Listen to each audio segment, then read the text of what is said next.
everybody, welcome back to the new Super Mario Marathon. You're gonna get sick of hearing that, but you only have at least 2 more videos to deal with. With that being said, as you've seen, I flashed the box already. We're talking about New Super Mario Wii U, a game that came out relatively close to New Super Mario Bros. 2. I said Wii U, it's just U. But, like, come on. With that being said, is this game worth your time? Well, let's get into it.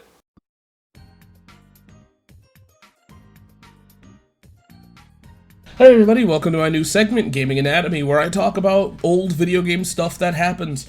So here's the deal with this one. New Super Mario U was a trial to play this game because of the fact that Wii U games have a simple problem, and that is pinholes. What are pinholes, you might ask? It's interesting. Pinholes are a lack of data or a missing pinhole of data that can be seen through the disc. Pinholes happen to occur due to, it's part of a disc deterioration, which happens. Now, why is this an issue? Well, it's because it destroys data, and it happens to a lot of games, but it seems like it's happening more and more to Wii U games, so if all of a sudden your Wii U games don't work, that's one of the reasons why. Now, this is a pretty big reason for why gaming preservation is important, because physical media does die. So there's nothing you can really do about it. Now, luckily, New Super Mario Bros. U does have a port, which is the deluxe version, so in a technical standpoint, yeah, that's the best way to play it, but that's not going to stop me from talking about New Super Mario Bros. U. With that being said, let's move on to the story. This episode is going to sound very repetitive because I'm talking about the same game 3 times, okay? So bear with me. I feel like the definitive episode is this one, if you want to know my feelings on New Super Mario Bros. U, but, with that being said, let's move on to the story. So the story of New Super Mario Bros. U is that Mario, Luigi, and Princess Peach and the Toads are all having, I'm assuming, tea, and Bowser and the Koopa Kids just decide to take over the castle. I think they learned from their lesson to stop taking Peach, so they just said, screw it, we're taking the whole castle. And that's about it. There is no clever little story behind it. It is just, we're taking the castle. I don't know. I think that's interesting. I think it's interesting. I don't really know how, that's it. That's all I gotta say about it. So I've been talking about, like, the reason or the philosophy behind the New Super Mario Brothers, and, like, for instance, how I said the first one is just the first game. The second one is about, you know, the arcade feel of collecting coins, and Wii is improvement, and so you're probably wondering, where does this one stand? I have no clue. It was just a thing I made up, and I did it because I thought it made sense. I guess you can argue, once again, this one is improvement, because, once again, it does improve upon the formula of the New Super Mario Bros., but it follows more, once again, the New Super Mario Bros. Wii. This game is still fun, it's still great, and I had a great time with it. It's still super repetitive, mind you, but with me saying the game is repetitive or me saying that they blend together, that doesn't mean it's bad. A quality game blending together is still a quality game nonetheless. I will say the most interesting thing about this one is that the only power-up that is new to this version is the Super Acorn, which allows you to glide, and I think that that's a fun mechanic. I feel like, once again, like New Super Mario Bros. Wii, I never felt longing for the power-ups. I felt like they were added throughout the right amount of levels. And last but not least, I feel like this game just was fun, and that's really where it kind of ends. I don't have much more to say about it because there isn't really much more to say. Like, yes, there are many games that do return for, you know, your power-ups and also for, like, 1-ups, but, like, not really much has changed. I think one thing that's interesting about this game that I can say that changed a little bit is the fact, and it's not even a big change, it's just the worlds feel more cohesive because they kind of are more cohesive. I don't know. One of the things I will say about gameplay that is actually kind of interesting and something that is of note is throughout my whole thing of playing this game, I've been complaining about simple things such as boss fights, Koopa Kids, and yada yada.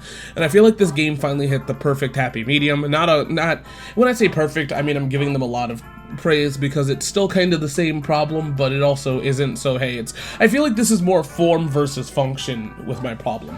So with this game, one of the things that they do is they bring back the whole mini boss before you fight the Koopa Kids thing, right? But this time it's not just Reznor, instead it is Spike from Super Mario 3. The difference between Spike here is that he learns new things along the way, and so it makes him a more fun boss fight, such as getting wings or being able to spin or yada yada. It really doesn't matter.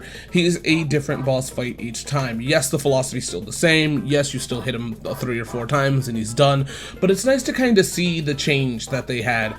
And it's kind of all I was really asking for, since Reznor was interesting, but you know, it's just he was the same boss, and I'm not going to sit and name all the ones in the past, but I think that with this all being said, I think it's interesting and finally nice that we have a boss fight that changes. Do I wish it was Spike all the time? No, I wish it was something new, but I mean, near the end we get that, and some other, they change it up. At the end of the day, it's nice that this is where, if this is the last Super Mario Bros. Game, I can kind of give it a because they at least did what I wanted. They gave us a boss that's different, and it wasn't the Koopa Kids twice. At the end of the day, I feel like this game is fine, like the other ones. Nothing 100% new to talk about, and I think that that's fine.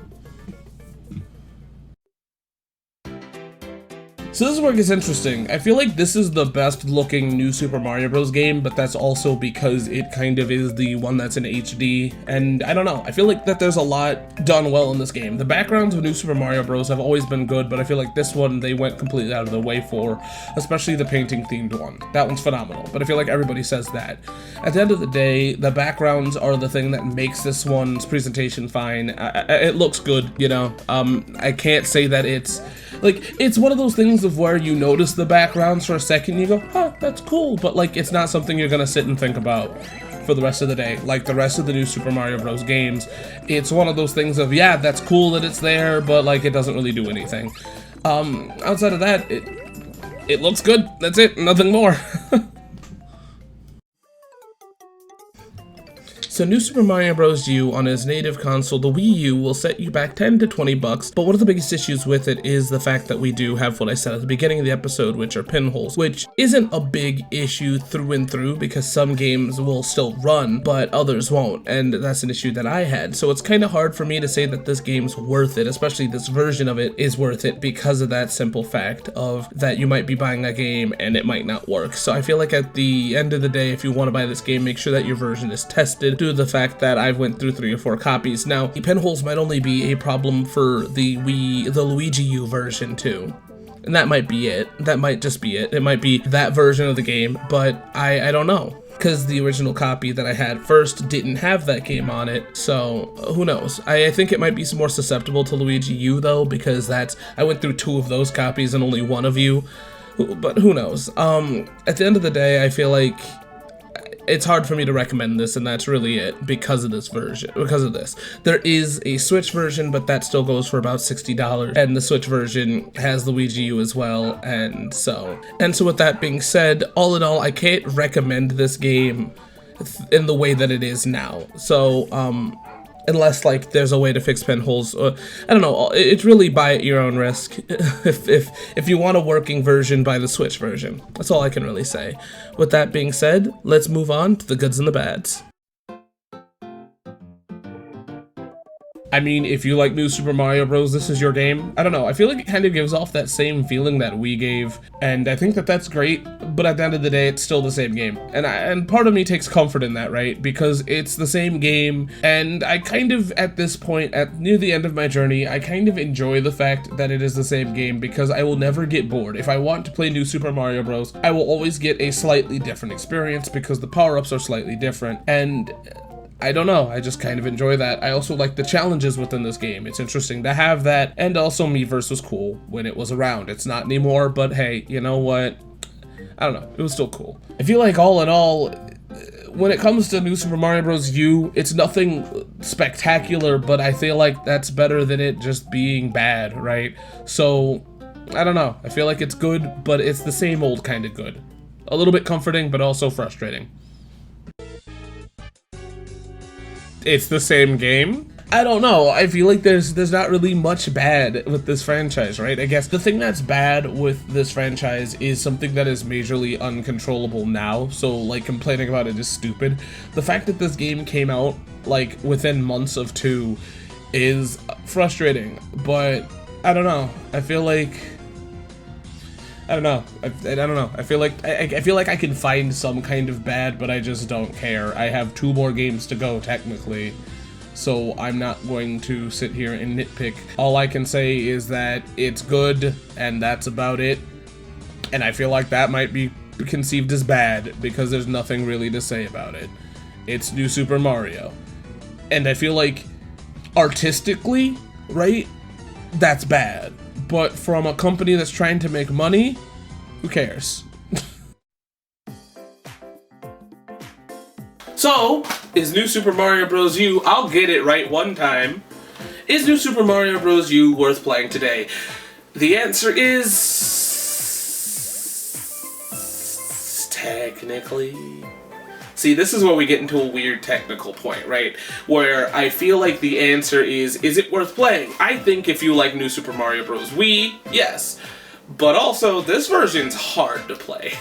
Now, one of the biggest issues I've had, this is my 3rd copy, by the way. We went out and bought this game multiple times, as I put in the beginning of this video, where we talk about pinholes. This is a problem with this one, so it feels like asking the question of if this game holds up, or this version holds up, is kinda... yes, the price is there, but also it just feels like there's a big risk. So, does this version hold up? The answer is your mileage may vary. You could get a good copy, but with the way that these are going, with us going through 3 discs, it's hard for me to recommend this version of the game. But all in all, I do think that Wii U is fun, and I think that it embodies what Wii was. And that's just really it. Wii was great, and I think that that's really just how this one kind of comes and goes. Follows that game. A little too closely, but it still does. With that being said, I'll see you guys next time where I hold the same box because of Luigi U. No, I didn't buy Luigi U separately. That's not happening.